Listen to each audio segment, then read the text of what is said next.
Welcome back to TSF class.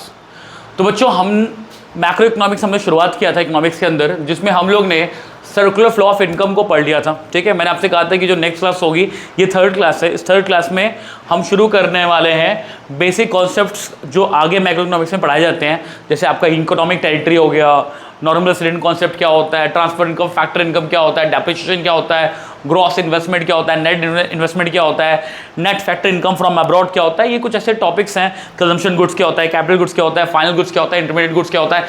इन सारे concepts का clear होना बहुत ज़रूरी है फर्दर चैप्टर्स के अंदर। चाहे नेशनल इनकम की अकाउंटिंग यानी मेजरमेंट करेंगे हम लोग अभी आगे, या एग्रीगेट डिमांड पढ़ेंगे, या उसके आगे भी जो कॉन्सेप्ट इनकम डिटरमिनेशन वगैरह पढ़ेंगे, तो उससे पहले हमें ये बेसिक कॉन्सेप्ट कुछ हैं, ये हमें जानना बहुत ही ज़रूरी है। ठीक है ना। तो इसमें सबसे आज के इस वीडियो में हम लोग इन 4 टॉपिक को कवर करेंगे, जिसमें से हम पहले डोमेस्टिक टेरिटरी को देखेंगे, फिर नॉर्मल रेसिडेंट को देखेंगे, फिर फैक्टर इनकम और ट्रांसफर इनकम को देखेंगे। इस वीडियो में हम ये चारों टॉपिक को हम कवर करने वाले हैं। ठीक है, तो पूरा फोकस डालिएगा। सबसे पहले हम शुरू करने वाले हैं डोमेस्टिक टेरिटरी को। ठीक है ना। अब डोमेस्टिक टेरिटरी क्या होता है, ध्यान समझना अच्छा। देखो, डोमेस्टिक टेरिटरी जानने से पहले हमें ये जानना है कि हमने क्लास 10th में 9th में जब हम ज्योग्राफी पढ़ते थे, तो हम पढ़ते थे अपने देश का पॉलिटिकल मैप। हम पॉलिटिकल मैप देखते थे देश का। बोलो बच्चों, पॉलिटिकल मैप हमने देखा था, जिसको हम लोग पॉलिटिकल फ्रंटियर बोलते थे या पॉलिटिकल बाउंड्री बोलते थे। जैसे सपोज कि मैंने अगर अपने देश का यहाँ पे मैंने सपोज की मैप बनाया, ठीक है ना, सपोज मैं ऐसे इसको मैप बना रहा हूँ, ठीक है, ऐसे सपोज मैप मैंने बनाया, ठीक है ना। अभी एग्जैक्ट मैप नहीं है क्योंकि मेरी ड्राइंग बेकार है, डायग्राम बेकार है, ठीक है ना, इग्नोर करना उस चीज़ को। तो सपोज कि ये इंडिया का मैप है, ठीक है ना, हंसना नहीं, इंडिया का मैप है ये, ठीक है, थोड़ी सी वाटर टेरिटरी है, ठीक है। ये जो बाउंड्री है ना, एक बात बताओ, आपको जो देश में ट्रेड करना है, ठीक है, आपको अपने देश में ट्रेड करना है, तो कहाँ पे आपको सरकार कोई दुनिया की दूसरी कोई सरकार अदर देन योर गवर्नमेंट, आपकी देशी गवर्नमेंट, दूसरी सरकार आपको वहाँ पे बिजनेस करने से नहीं रोकेगी या रोक देगी। सपोज कि एक बाउंड्री के तुम बाहर जाओगे और वहाँ पे बिजनेस करोगे, तो वो आ जाएगा कोई दूसरा देश। सपोज कि तुमने क्या कर दिया, तुम यहाँ से पाकिस्तान चले गए, अब तुम इंडिया से पाकिस्तान सामान बिना गवर्नमेंट के अप्रूवल के, या कोई भी एक प्रोसीजर होता है इंपोर्ट एक्सपोर्ट का, उसके बिना नहीं कर सकते ना। मतलब तुम्हारे लिए आसान नहीं है, फ्रीली नहीं है।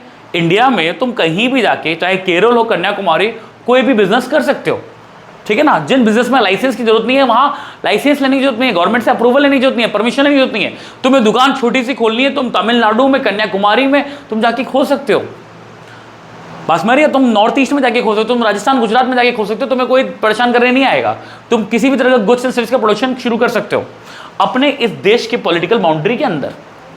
बात मेरी है। अब यही मैं बोल रहा हूं ना कि जहां पे तुम फ्रीली अपने बिजनेस को कर सकते हो, प्रोडक्शन एक्टिविटीज को कर सकते हो, वही तुम्हारा क्या है, तुम्हारे देश की इकोनॉमिक टेरिटरी है। मतलब जहां तक हम फ्रीली क्या कर सकते हैं, अपना बिजनेस कर सकते हैं, ठीक है ना, कोई दूसरा देश इंटरफेयर नहीं कर सकता हमारे बिजनेस में। वो एरिया जहां तक हम कर सकते हैं वो हमारे देश का इकोनॉमिक टेरिटरी होता है या डोमेस्टिक टेरिटरी होता है, ठीक है ना। मतलब ये जो बाउंड्री बनी हुई है हमारे देश की, इसके अंदर हम बिजनेस कर रहे हैं, ये हमारे देश का क्या है, डोमेस्टिक टेरिटरी है। और इकोनॉमिक्स की भाषा में हम इसको बोल सकते हैं, ये हमारे देश का इकोनॉमिक टेरिटरी है, यानी आर्थिक क्षेत्र है। यहाँ पे आप बिजनेस करोगे तो वो समझा जाएगा कि भाई भारत देश का बिजनेस है, इंडिया के अंदर वो बिजनेस किया जा रहा है। बात मेरी, इसको थोड़ा सा और हम डीप में देखते हैं, ठीक है। ये थोड़ा सा मैंने बेसिक आपको समझाया, हम कंटेंट पे आते हैं। देखो, बोल रहे हैं domestic territory means political frontier of a country, यानी पॉलिटिकल बाउंड्री होता है ना देश का, वही क्या है, डोमेस्टिक टेरिटरी, ठीक है ना। मतलब आर्थिक क्षेत्र या आपका घरेलू क्षेत्र, घरेलू आर्थिक क्षेत्र, जहां पे आप बिजनेस कर सकते हो बिना किसी फॉरेन इंटरफेरेंस के, जहां पे आप अपने देश में बिजनेस कर सकते हो, वो आपके देश की क्या है, इकोनॉमिक टेरिटरी है, ठीक है ना। यानी जो मैंने बोला कि ये मेरा मैप बना दिया इंडिया का, ठीक है ना, ये मैप ऐसे मैंने करके बना दिया। अब ये जो बाउंड्री है, सपोज कि इधर तुम्हारा पाकिस्तान आ गया, ठीक है ना, इधर तुम्हारा बांग्लादेश आ गया, ठीक है ना, इधर तुम्हारा चाइना, ये पूरा चाइना हो गया, इधर बांग्लादेश हो गया, ठीक है ना। तो पाकिस्तान के इधर जो तुम्हारे मतलब तुम बॉर्डर से इस तरफ अपने इंडिया की तरफ तुम बिजनेस कर सकते हो। तुम अमृतसर, तुम बाघा बॉर्डर के पास आके बिजनेस कर सकते हो। जो बाघा बॉर्डर वाला एरिया है इंडिया के अंदर, वो तुम्हारे देश का टेरिटरी है, यानी वो तुम्हारे देश का इकोनॉमिक टेरिटरी है। ठीक है ना, क्लियर है इतनी बात? चलो, अब बोल रहे हैं ना, सिर्फ जो बाउंड्री है ना, सिर्फ वही इकोनॉमिक टेरिटरी नहीं होता, सिर्फ वही डोमेस्टिक टेरिटरी नहीं होता है, इसके अलावा भी कुछ चीजें इंक्लूड होती हैं। जिसमें बोल रहा है पॉलिटिकल बाउंड्री या फ्रंटियर के अलावा डोमेस्टिक टेरिटरी में और क्या आता है, तो बोल रहा है अगर शिप्स हैं, ध्यान समझना, अगर कोई नॉर्मल रेसिडेंट है, ठीक है ना, आपके देश का नॉर्मल रेसिडेंट है, वो दो या दो अलग अलग कंट्रीज के बीच में क्या कर रहा है, कोई शिप ऑपरेट कर रहा है, ओन कर रहा है, या कोई एयरक्राफ्ट ओन कर रहा है, ठीक है ना, ships and aircraft own and operate by normal resident between two और मोर कंट्रीज। अब वो जो शिप है, वो जो एयरक्राफ्ट है, वो भी आपके देश की इकोनॉमिक टेरिटरी है, क्योंकि वो है किसका, वो आपके देश का है ना भैया, वो मुकेश अंबानी का है, वो सरकार का इकोनॉमिक, सरकार का शिप है। अब सरकार का शिप है तो वहां पे पेमेंट भी, उस शिप में काम कर रहे वालों को पेमेंट भी कौन दे रहा है, आपके देश के लोग दे रहे हैं ना, बात समझ रही है? उनको पेमेंट कौन दे रहा है शिप में, भले ही वो चल रहा है सिंगापुर और मलेशिया के बीच में चल रहा है, बट पेमेंट कौन दे रहा है भाई, आपके देश के लोग ही पेमेंट दे रहे हैं ना, और वो बंदा शायद चला भी रहा है, वो शायद आपके देश का भी है, तो भले ही वो आपकी पॉलिटिकल बाउंड्री के अंदर नहीं है, वो कहीं और है, बट फिर भी वो आपकी डोमेस्टिक टेरिटरी का पार्ट होगा, वो इकोनॉमिक टेरिटरी का पार्ट होगा। यानी plane operated by Air India between Russia and Japan, ध्यान समझना, रशिया और जापान में के बीच में चल रही है, ये इंडिया में नहीं आ रही, रशिया और जापान के बीच में चल रही है, ठीक है ना, बट चला कौन रहा है, एयर इंडिया। एयर इंडिया क्या है, नॉर्मल रेसिडेंट। अभी नॉर्मल रेसिडेंट को हम डिटेल में देखेंगे, ठीक है ना। एयर इंडिया, नॉर्मल रेसिडेंट, ये दोनों एक है, इसी वजह से भले ही चल रहा होगा वो रशिया जापान के बीच में, बट वो ऑपरेट हो रहा है नॉर्मल रेसिडेंट के थ्रू, एयर इंडिया, इसलिए हम उससे किसमें काउंट करेंगे, आपकी देश की इकोनॉमिक टेरिटरी या डोमेस्टिक टेरिटरी में काउंट करेंगे, ठीक है ना। Singapore Airways between India and Japan, अब ध्यान समझना, अब यहां पे क्या लिख दिया, सिंगापुर एयरवेज, मैंने क्या बोला, सिंगापुर एयरवेज है, वो आपके देश का नॉर्मल रेसिडेंट नहीं है ना, सिंगापुर एयरवेज, तो जब आपके देश का नॉर्मल रेसिडेंट नहीं है तो आपके देश में भी भले आए और यहां से उड़ के कहीं और चल जाए, मतलब ऑपरेट कहां करे, इंडिया और जापान में ऑपरेट कर रहा है, इंडिया और जापान में ऑपरेट कर रहा है, बट है कौन सा वो, सिंगापुर एयरवेज। तो वो सिंगापुर एयरवेज जो है ना, वो आपकी इकोनॉमिक टेरिटरी नहीं है। बात मेरे, आपकी इकोनॉमिक टेरिटरी कौन होगा, अगर वो जो ओन एंड मैनेज कंट्रोल कौन कर रहा होगा, आपका नॉर्मल रेसिडेंट कर रहा होगा। इसके अलावा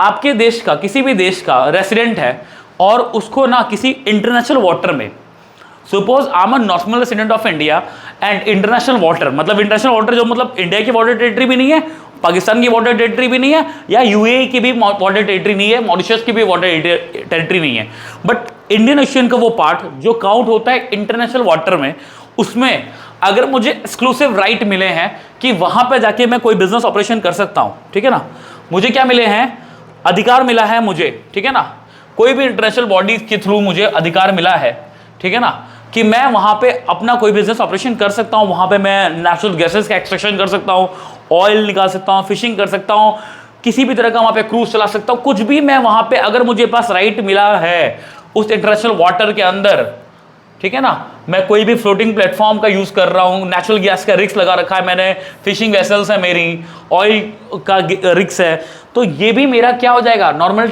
आपके देश का क्या हो जाएगा, इकोनॉमिक टेरिटरी हो जाएगा। यानी इंटरनेशनल वाटर में नॉर्मल रेसिडेंट के थ्रू कोई भी बिजनेस ऑपरेट हो रहा है, फिशिंग से रिलेटेड या ऑयल या नेचुरल गैस से रिलेटेड या कोई भी फ्लोटिंग प्लेटफॉर्म है, तो वो सब भी आपके देश की इकोनॉमिक टेरिटरी है इंटरनेशनल वाटर में, बट फिर भी आपके देश की इकोनॉमिक टेरिटरी में काउंट होगा।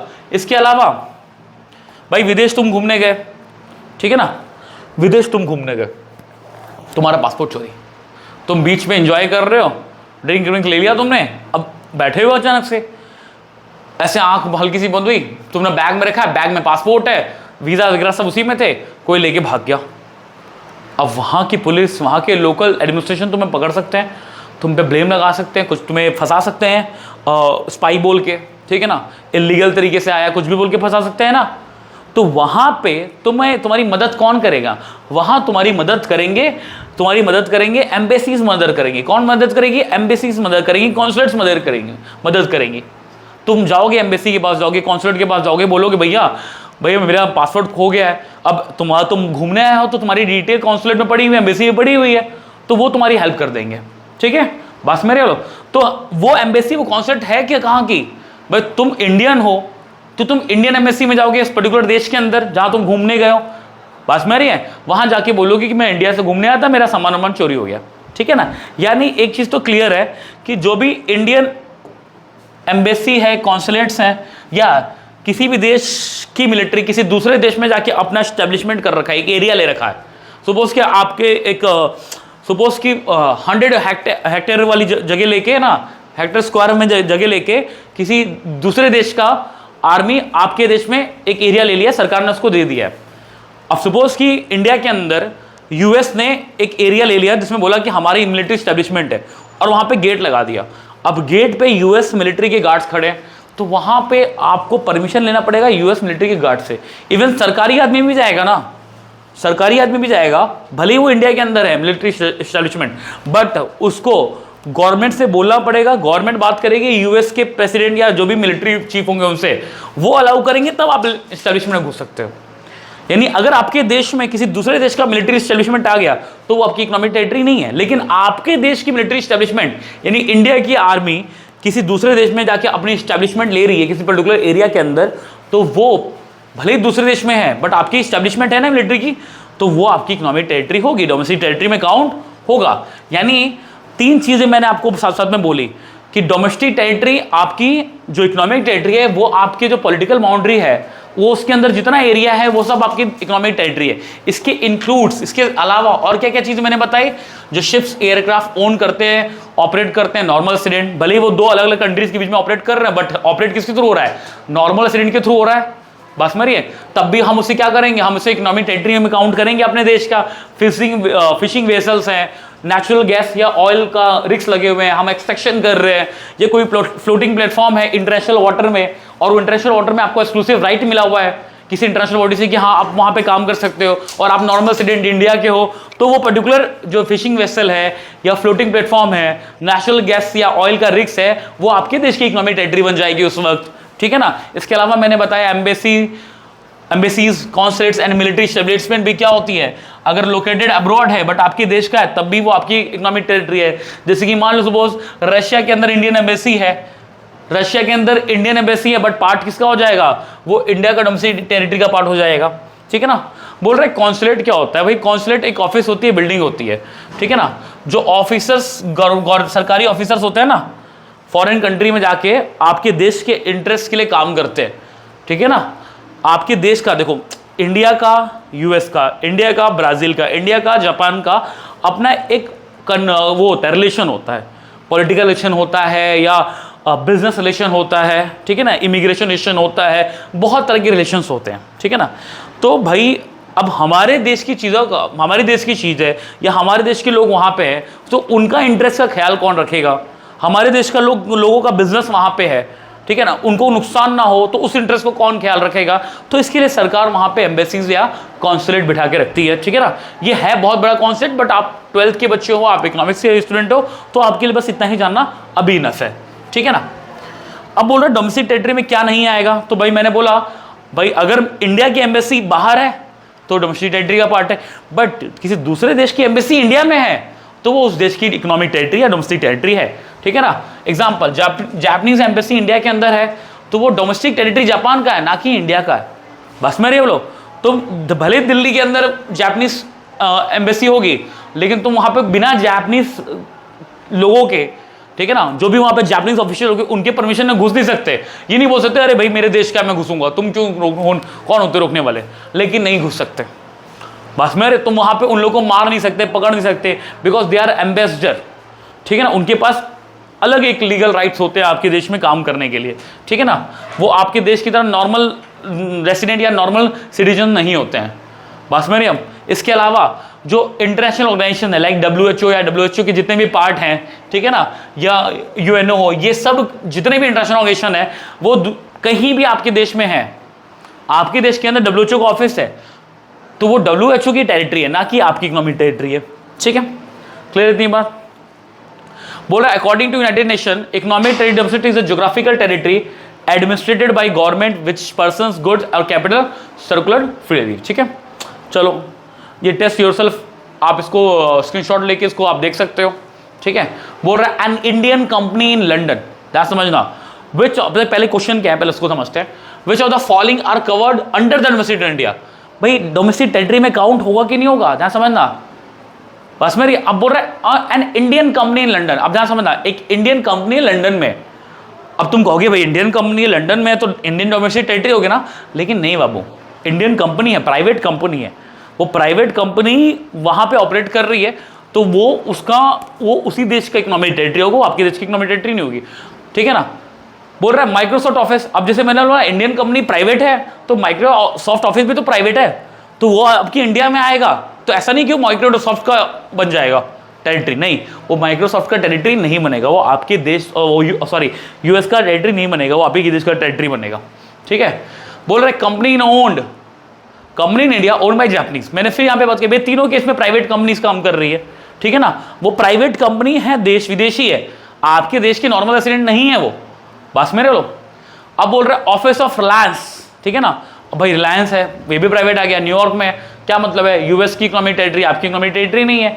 बोल रहा ब्रांच ऑफ फॉरेन बैंक, भाई फॉरेन बैंक का ब्रांच है इंडिया में, भाई वो कौन सा बैंक है, प्राइवेट हो सकता है, सरकारी हो सकता है, कुछ नहीं लिखा है यहाँ पे, तो हम प्राइवेट मान ले रहे हैं, ठीक है। Indian Japanese in Indian embassy, अब इंडियन एम्बेसी है जापान के अंदर, तो इंडिया की इकोनॉमिक टेरिटरी है, सिंपल सी बात है भाई, ठीक है। चलो अब हम और बाकी आप चीजें देख लेना, ठीक है। अब हम बात कर रहे हैं नेक्स्ट कॉन्सेप्ट की, नॉर्मल रेसिडेंट। अब देखो नॉर्मल रेसिडेंट क्या होता है, देखो नॉर्मल रेसिडेंट का मतलब ये होता है कि कोई भी इंडिविजुअल हो या इंस्टीट्यूशन हो, ध्यान समझना, कोई भी इंडिविजुअल हो या इंस्टीट्यूशन हो जो क्या कर रहा है, who ordinary resides in the country, ठीक है ना, जो क्या हो रहा है ना, आम तौर पे कहाँ रह रहा है, देश के अंदर रह रहा है। सपोज मैं बोल रहा हूं मैं इस देश का नॉर्मल रेसिडेंट हूं, मैं इस देश का नॉर्मल रेसिडेंट क्यों हूं, क्योंकि मैं आमतौर पे इस देश में रहता हूं। अब वो आम तौर पे इस देश में रहने का मतलब क्या है, उस आम तौर पे यानी ऑर्डिनरी रेसिडेंट होने का मतलब ये है कि मेरा इकोनॉमिक इंटरेस्ट इस देश में, मेरा इकोनॉमिक इंटरेस्ट इसी देश में, क्यों, क्योंकि मैं कमाता यहाँ हूं, खर्चा यहाँ कर रहा हूं, असेट्स में यहाँ पे खरीद रहा हूं, ठीक है ना, मेरी सब कुछ पूरी मेरी कहानी शुरू यहीं पे हो रही है, खत्म भी यहीं पे हो रही है, बस मेरी है। मैं साल भर से ज्यादा यहाँ पे रह रहा हूं, मेरी कम से कम मैं यहाँ पे हो गया मुझे 1 साल, उससे ज़्यादा हो गया, ठीक है ना, और मैं अपना यहीं पे कमा रहा हूँ, यहीं पे खर्च कर रहा हूँ, तो मैं बन गया इस देश का नॉर्मल रेसिडेंट, ठीक है ना। मैं क्या बन गया, इस देश का नॉर्मल रेसिडेंट, क्यों, क्योंकि यहाँ पे 2 बातें लिखी हैं नॉर्मल रेसिडेंट के लिए, 2 बातें। पहला क्या बोल रहा है, आम तौर पर रिसाइड कर रहा है, ठीक है ना, आम तौर पर क्या कर रहा है, रिसाइड कर रहा है, ठीक है ना। इस बात को ध्यान समझना, इस बात को एकदम ध्यान समझना, who ordinary resides, who ordinary resides, ठीक है, आमतौर पे वो यहां पे रह रहा है। दूसरी चीज, उसका इकोनॉमिक इंटरेस्ट कहां पे है, सेंटर ऑफ इकोनॉमिक इंटरेस्ट भी कहां है, उसी देश में। मान लो मैं बात कर रहा हूं इंडिया की, ठीक है ना, हम बात कर रहे हैं इंडिया के नॉर्मल रेसिडेंट की, तो इंडिया के नॉर्मल रेसिडेंट यानी अगर मैं अपनी बात कर रहा हूं कि मुझे जानना है कि मैं नॉर्मल रेसिडेंट हूं कि नहीं हूं, तो मैं 2 चीजें देख रहा हूं, क्या मैं आमतौर पे इंडिया में रह रहा हूं, हाँ मैं आमतौर पे इंडिया में रह रहा हूं। क्या मेरा economic interest, centre of economic interest India में है, हाँ मेरा सेंटर ऑफ इकोनॉमिक इंटरेस्ट यहीं पे है, क्योंकि मैं यहीं कमा रहा हूं, यहीं खर्च कर रहा हूं, यहीं टैक्स दे रहा हूं, सब कुछ मैं यहीं कर रहा हूं, बस मेरे। तो मैं क्या बन गया, आपके देश का या अपने देश का नॉर्मल रेसिडेंट, ठीक है ना। अब बोल रहे सेंटर ऑफ इकोनॉमिक इंटरेस्ट, ध्यान समझना। अब ये क्या है, अब इस सेंटर ऑफ इकोनॉमिक इंटरेस्ट को समझने के लिए 2 चीजें समझनी है। पहला कि भैया जो रेसिडेंट है वो कहाँ रह रहा है, आपके देश की इकोनॉमिक टेरिटरी या डोमेस्टिक टेरिटरी के अंदर रहता है, साथ साथ में अपनी इकोनॉमिक एक्टिविटी भी वो कहाँ कर रहा है, उसी लोकेशन में कर रहा है जहां वो रह रहा है, उसी इकोनॉमिक टेरिटरी डोमेस्टिक टेरिटरी में जहां वो रह रहा है, वहीं पे वो क्या कर रहा है, अपने वो सारे काम कर रहा है, ठीक है ना। अब इसकी अगर सपोज नॉर्मल रेसिडेंट को ना अभी और क्लियर जानना है, तो हम कुछ पॉइंट्स को देखेंगे कि नॉर्मल रेसिडेंट कौन नहीं होता है, उससे आप और क्लैरिटी आपको मिल जाएगी, और क्लैरिटी मिल जाएगी, ठीक है। अब देखो ध्यान से, कुछ ऐसे लोग हैं, कुछ ऐसी चीजें हैं जो नॉर्मल रेसिडेंट की कैटेगरी में नहीं आती। जैसे कि मान लो फॉरेन टूरिस्ट है जो आपके देश में घूमने के लिए आ रहे हैं, मेडिकल ट्रीटमेंट के लिए आ रहे हैं, स्टडी के लिए आ रहे हैं, स्पोर्ट्स के लिए आ रहे हैं, या कोई मीटिंग कॉन्फ्रेंस के लिए आ रहे हैं, ठीक है। तो वो भाई वो सिर्फ घूमने के पर्पज से आ रहे हैं, आए हैं 10 दिन 15 दिन 20 दिन घूम लेंगे, कोई कॉन्फ्रेंस अटेंड करने के लिए आए हैं, ठीक है ना, मेडिकल का भाई इलाज कराने आए हैं, तो भाई वो इलाज कराने आया है, वो क्रिकेट खेलने आया है, वो कॉन्फ्रेंस अटेंड करने आया है, वो आमतौर पे आपके यहाँ देश में नहीं रह रहा है, और ना ही आपके देश में वो इकोनॉमिक इंटरेस्ट उसका है, ना वो यहाँ पे ज़्यादा टाइम तक स्पेंड कर रहा है, ना ज़्यादा टैक्स दे रहा है यहाँ पे, ना ज़्यादा रह रहा है यहाँ पे, ना यहाँ पे ज़्यादा अर्न कर रहा है। ये नहीं कि भैया वो साल भर से ज़्यादा है, 2 साल 3 साल, ऐसा कुछ नहीं है। वो तो कुछ टाइम के लिए आया है, मेडिकल ट्रीटमेंट के लिए आया तो भाई कितना दिन रहेगा, महीना 2 महीना रहेगा। हॉलीडे के लिए आया कितना दिन रहेगा, 15-20 दिन, ज़्यादा 4 वीक 5 वीक्स रहेगा, ठीक है ना। स्पोर्ट्स के लिए आया है, आईपीएल खेलने के लिए आया, कितना दिन रहेगा, 2-2.5 महीना रहेगा, बात मेरी है। तो आईपीएल खेलने कोई फॉरेन प्लेयर आया है तो वो नॉर्मल रेसिडेंट नहीं है, भले तुम्हें 2-2.5 साल 2-2.5 महीना 3 महीना दिख रहा है इंडिया के अंदर। एबी डिविलियर्स 2.5 महीने से इंडिया में, बट वो एबी डिविलियर्स 2.5 महीने से इंडिया में आईपीएल खेल रहा है, बट वो आपके देश का नॉर्मल रेसिडेंट नहीं उसे कहा जाएगा, ठीक है ना, क्योंकि वो आम तौर पे भी नहीं रहता है, ऑर्डिनरी साइट्स भी नहीं है। इसके अलावा साथ साथ में उसका सेंटर ऑफ इकोनॉमिक इंटरेस्ट भी आपके देश में नहीं है। इसके अलावा मैंने बोला एम्बेसी के अंदर जो फॉरेन वाले लोग रह रहे हैं, अब वो फॉरेन ऑफिशियल्स रह रहे हैं एम्बेसी के अंदर, जो डिप्लोमेट हैं, जो सरकारी काम से आपके देश में आए हैं, किसी देश की प्रधानमंत्री है उसके साथ आपके देश में आए हैं, ठीक है ना, या कोई आर्म फोर्स है, कोई दूसरे देश का, यूएस के आर्म फोर्स का आदमी आपके देश में आया हुआ है, घूमने के पर्पज से नहीं आया हुआ है, कोई आर्मी सपोज की यहाँ पे ट्रेनिंग चल रही हो, या यहाँ पे कुछ टाइम के लिए पीस कीपिंग फोर्स आई हुई हो, या कोई भी किसी भी तरह की इंडियन आर्मी अमेरिकन आर्मी मिलके कुछ कोई सपोज की कुछ टारगेट को वो लोग अचीव कर रहे हो, ठीक है ना, कहीं मिलिटेंट्स हो उन पे अटैक कर रहे हो, तो वो जो भी लोग होंगे ना वो आपके देश के नॉर्मल रेसिडेंट नहीं कहलाएंगे, ठीक है ना। इसके अलावा मैंने बोला इंटरनेशनल ऑर्गेनाइजेशन, ठीक है ना, यूनाइटेड नेशन हो, वर्ल्ड हेल्थ ऑर्गेनाइजेशन हो, इन सब के यूनेस्को यानी जितने भी इंटरनेशनल बॉडी है, WTO वगैरह के, इनके लोग, इनके जो कर्मचारी है वो आपके देश में अपने इस ऑफिशियल पर्पज से आ रहे हैं, तो वो भी आपके देश के नॉर्मल रेसिडेंट नहीं होंगे। They treat as a normal resident of international area. बोल रहा है employees of international organisation are considered resident of a country to which they belong, not for international area. Example, an American working in union office located in India will be treated as normal resident of America. अब भाई मैं कह रहा हूँ यहाँ से दो American है, एक अमेरिकन जो इंडियन कंपनी में काम कर रहा है 3 साल से रह रहा है, ना समझना, 2 अमेरिकन है, एक जो इंडियन कंपनी में काम कर रहा है 3 साल से रह रहा है इंडिया में। अब वो 3 साल से रह रहा है ना, तो वो आमतौर पे भी रह रहा है, यानी ऑर्डिनरी रिसाइड्स भी है, साथ साथ में भाई 3 साल से रह रहा है तो खर्चा भी यही कर रहा है, टैक्स भी यही दे रहा है, बस मेरी। तो वो अमेरिकन जो आपके देश में 3 साल से रह के काम कर रहा है, तो उसको तो आप ट्रीट कर सकते हो normal resident of India, but उसका दोस्त है जो यहाँ पे UN के किसी डिपार्टमेंट में काम करता है, और वो भी उसका भी 1.5-2 साल तक हो गया, बट वो काम किसके यहाँ कर रहा है, वो इंडियन कंपनी में काम नहीं करना, वो कर रहा है इंटरनेशनल ऑर्गेनाइजेशन में काम कर रहा है। किसमें काम कर रहा है, इंटरनेशनल ऑर्गेनाइजेशन में काम कर रहा है, तो वो क्या कहलाएगा, वो नॉर्मल रेसिडेंट ऑफ अमेरिका कहलाएगा, ठीक है ना। बस मेरी है भाई, WTO है वो ऑपरेट हो रही है USA से, भले ही वो उसका बंदा WTO का बंदा 1.5 साल से इंडिया में काम कर रहा है, 2 साल से काम कर रहा है, ठीक है ना, बट वो अमेरिका का नॉर्मल रेसिडेंट है। और एक अमेरिकन आदमी जो 3 साल से यहाँ रह रहा है, 2.5 साल से यहाँ रह रहा है, बट वो काम कर रहा है इंडियन कंपनी में, रह रहा है इंडिया के अंदर, तो उसका सेंटर ऑफ इकोनॉमिक इंटरेस्ट भी इंडिया में आ गया, नॉर्मली रिसाइड्स भी इंडिया में आ गया, तो वो नॉर्मल रेसिडेंट ऑफ इंडिया बन गया, ठीक है ना। अब देखो इसके अलावा बोल रहे crew members of foreign vessels, commercial travels, seasonal workers provided they stay in less than 1 year। भाई कोई काम करने के पर्पज से आपके देश में आ रहा है जो 1 साल से कम रह रहा है, आया 6 महीना काम करे चला गया, वो भी नॉर्मल रेसिडेंट नहीं है, ठीक है ना। सीजनल वर्कर जो आते हैं, या कोई फॉरेन विजल है, मान लो सपोज की कोई जहाज है, पानी वाला जहाज है, ठीक है, वो आपके देश में आया कार्गो लेके, ठीक है। अब उस कार्गो शिप के अंदर, ठीक है ना, उस कार्गो शिप के अंदर विदेशी लोग बैठे हुए हैं, ठीक है, UAE के कुछ लोग हैं, तो वो क्या है ना, वो शिप आपके पोर्ट पे सपोज की वो मुंबई पोर्ट पे वो रुकी हुई है शिप, ठीक है ना, मुंबई पोर्ट पे वो शिप रुकी हुई है। अब भाई जो भी डॉक्यूमेंटेशन प्रोसीजर्स होता है, पोर्ट पे जहाज आता है गुड्स लेके, तो वो एक लंबा चौड़ा काम होता है, मतलब ऐसा नहीं कि आ जाए तुरंत सामान उतारे निकल गए, नहीं, सामान उतारने में भी 2-4 दिन 5 दिन लग रहा है, 10 दिन लग रहा है, ठीक है ना। शिप आया, पहले तो शिप सपोज की पोर्ट में बहुत भीड़ थी, ठीक है ना, तो वो लोग थोड़ा उनकी शिप बाहर ही थोड़ी दूर, मतलब पानी में काफ़ी 2-4 दिन तक रुकी रही, बोट से वो लोग बाहर आ गए, सुबह पोर्ट पे आ गए, जो क्रू मेंबर्स थे, क्रू मेंबर्स अभी आ गए हैं पोर्ट एरिया में, सपोज जिस शहर में पोर्ट है, सपोज मुंबई में पोर्ट है, तो वो क्रू मेंबर्स मुंबई में आ चुके हैं, मुंबई घूम रहे हैं, उनकी जहाज अभी बाहर है, फिर 2 दिन बाद वो एकदम बैंक पर आ रही है, फिर उसमें से अनलोडिंग हो रहा है, डॉक्यूमेंटेशन हो रहा है, ऐसे करते करते 15-20 दिन हो गया। 20 दिन से वो क्रू मेंबर UAE का था, वो मुंबई में घूम रहा है, बट 15 दिन से घूम रहा है, 20 दिन से घूम रहा है, मैटर नहीं करता। मैटर ये कर रहा है कि भैया वो नॉर्मल रेसिडेंट नहीं है आपके देश का, ऑर्डिनरी रेसिडेंट नहीं कर रहा है, तो वो भी आपके देश का नॉर्मल रेसिडेंट नहीं कहलाएगा। ठीक है ना, क्लियर है बोलो। इसके अलावा जो बॉर्डर वर्कर्स होते हैं, जैसे हमारे बगल में सटा हुआ एक देश है यूपी में, सुबह मैं जहाँ से ये वीडियो बना रहा हूँ देवरिया, ठीक है ना, हमारे देवरिया से यूपी के अंदर, यूपी ईस्ट के अंदर से मैं वीडियो बना रहा हूँ।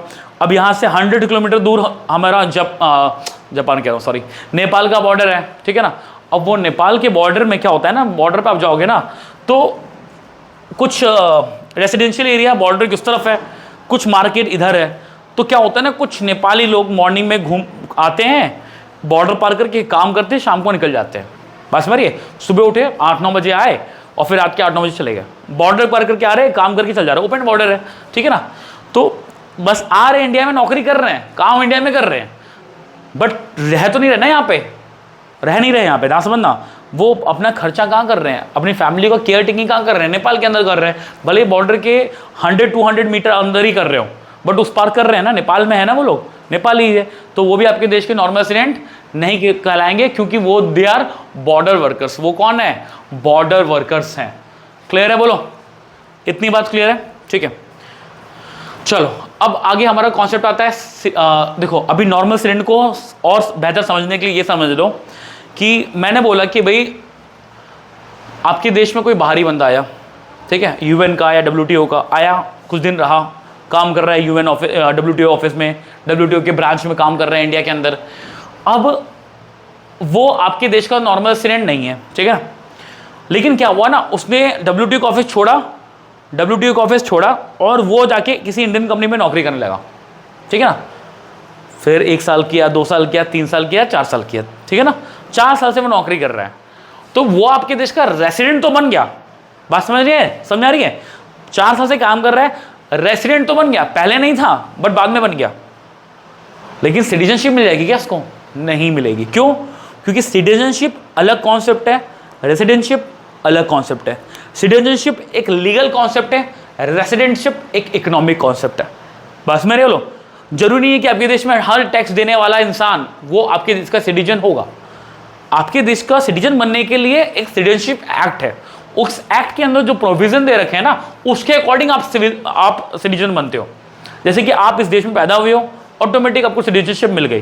ठीक है ना, आपकी जनरेशन टू जनरेशन आफ्टर आज़ादी आपके इस देश में रह रही है, आप सिटीजन बन गए। ठीक है ना, या आप एक विदेशी हो और आपने इंडिया के अंदर जो सिटीजनशिप प्रोविजन के अंदर लिखा है कि भैया ये क्राइटेरिया फुलफिल करोगे तो सिटीजन बनोगे, और आपने वो क्राइटेरिया फुलफिल कर ली तो आप सिटीजन बनोगे, उसका इकोनॉमिक इंटरेस्ट से लेना देना नहीं है। बस मैंने लो, अदनान सामी जो सिंगर है, पाकिस्तानी सिंगर है, आज वो पाकिस्तानी नहीं है, आज वो इंडियन है। क्यों?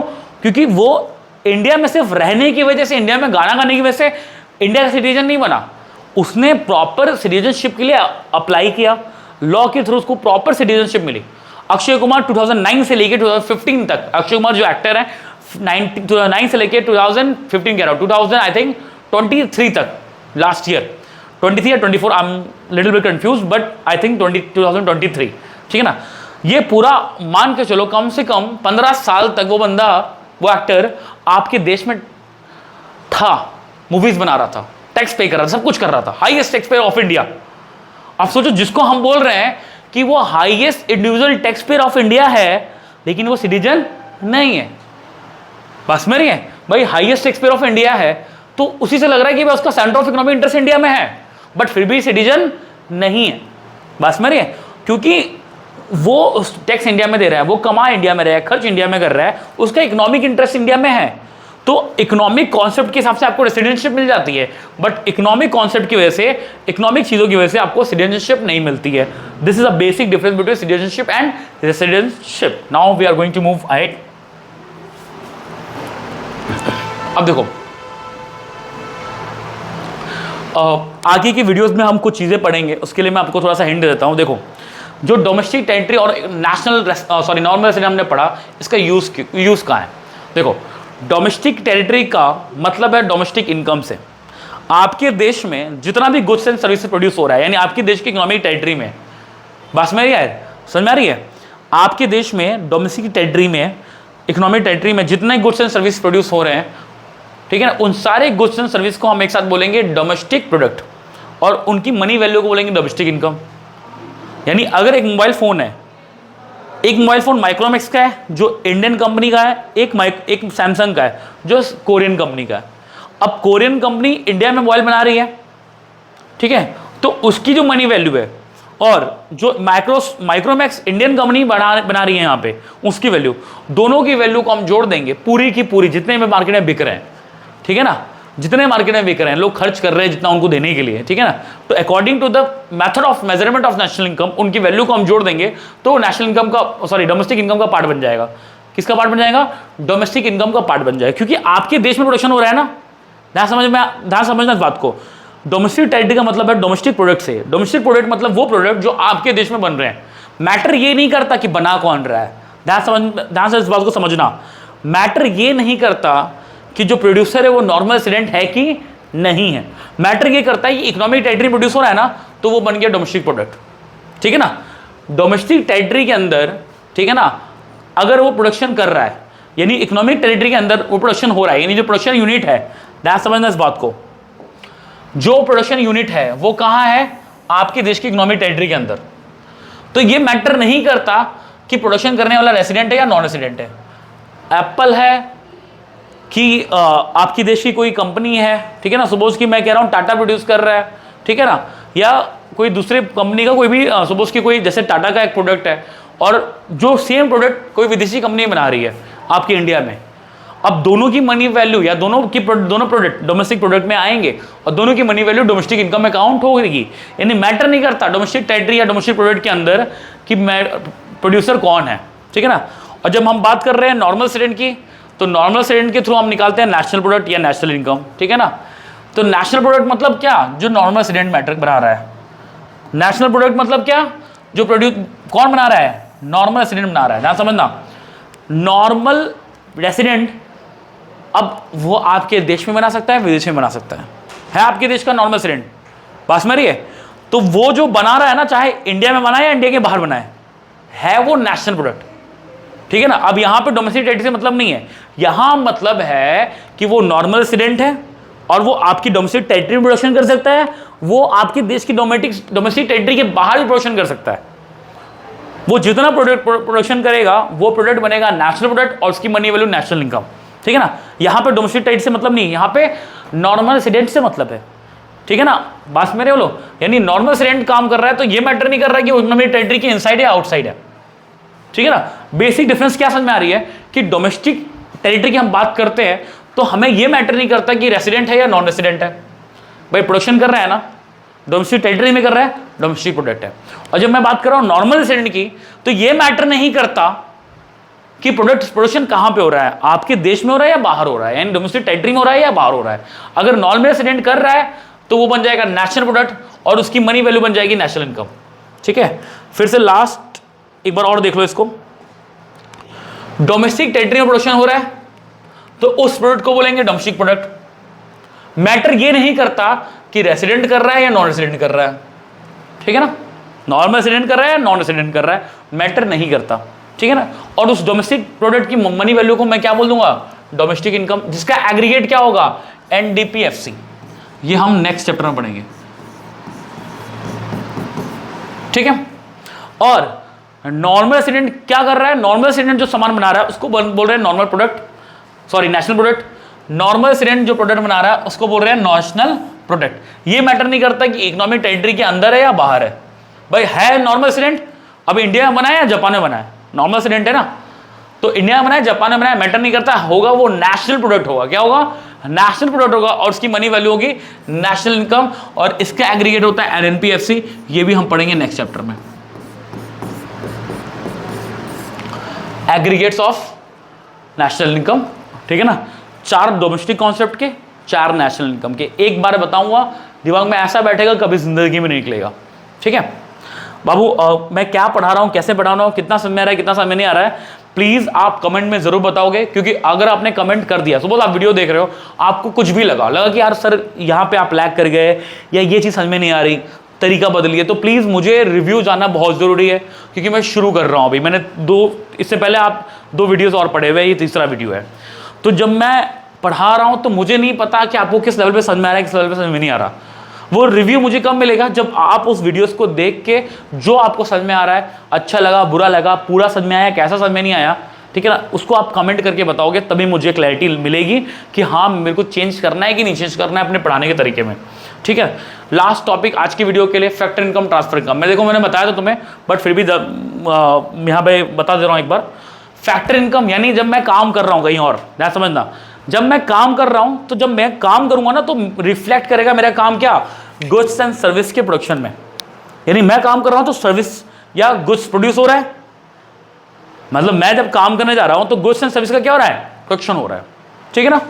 तो मैं जब काम करूंगा और सर्विसेज या गुड्स का प्रोडक्शन होगा तो उसके थ्रू क्या होगा, उसके थ्रू आपके देश की इनकम बढ़ेगी, आपके देश के अंदर क्वांटिटी बढ़ेगी।